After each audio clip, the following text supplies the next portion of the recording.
Hi guys and welcome back. In this lecture, I will describe the methodologies that I use to conduct a security assessment. I'm going to describe them first and then explain each one individually. Now, the methodologies that I use consist of the following steps. Step number 1, identify threats. Step number 2, identify vulnerabilities.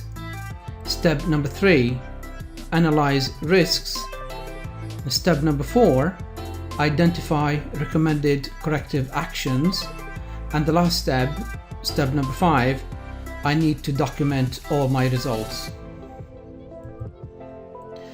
Now, in terms of the first step, which is identifying threats, this step begins with compiling a threat statement listing potential threat sources that are applicable to your online system that you are currently using. Now, let me give you some examples. As you can see here, this is the sort of table that I usually use, and the headers are the identifier, which is the case number, for example, or the issue number, and then the source type, the capabilities, whether it's an outsider threat or an insider threat, and then the threat scenarios, and the intention or motivation behind that particular threat, and the resources. Now, for example, here I put case number 103 or whatever you want to identify it with. It could be a name of the person that hacked it, or a case number, or a digit, whatever you feel more comfortable with.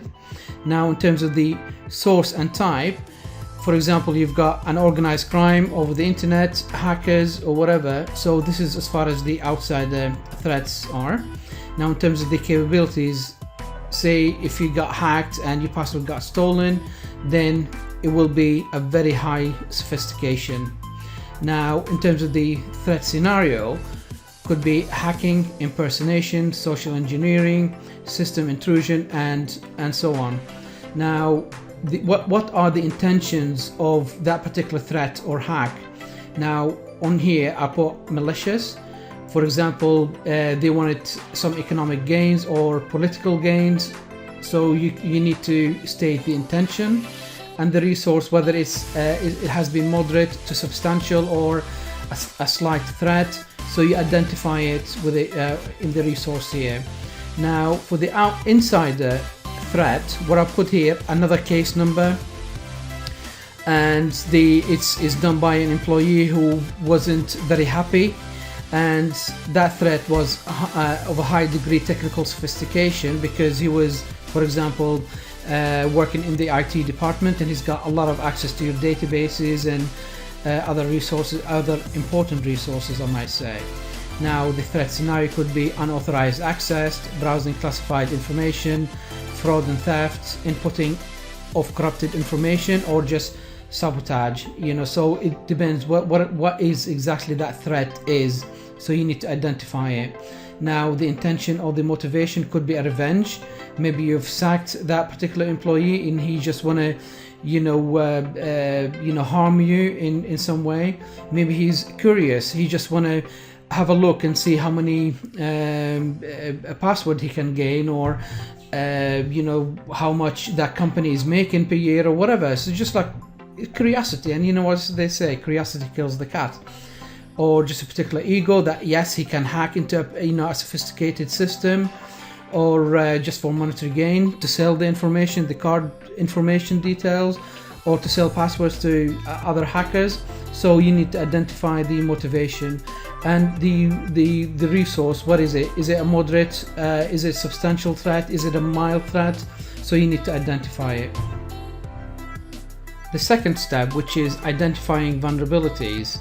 The goal of this step is to develop a list of the system vulnerabilities, for example, flaws, weaknesses, or even issues that could be exploited by the potential threat sources. The identification of vulnerabilities can take many forms based on variety of types of the risk assessment you do. The third step, which is analyzing risks. The risk analysis of each vulnerability consists of assessing the threats and compensating controls to determine the likelihood that vulnerability could be exploited and the potential impact should the vulnerability be exploited. A general depiction of the analysis is shown in the following illustration, where the risk is the intersection of a threat and vulnerability, now influenced by the likelihood and impact. Essentially, risk is proportional to both likelihood of exploitation and possible impact. The fourth step, which is identify recommended corrective actions.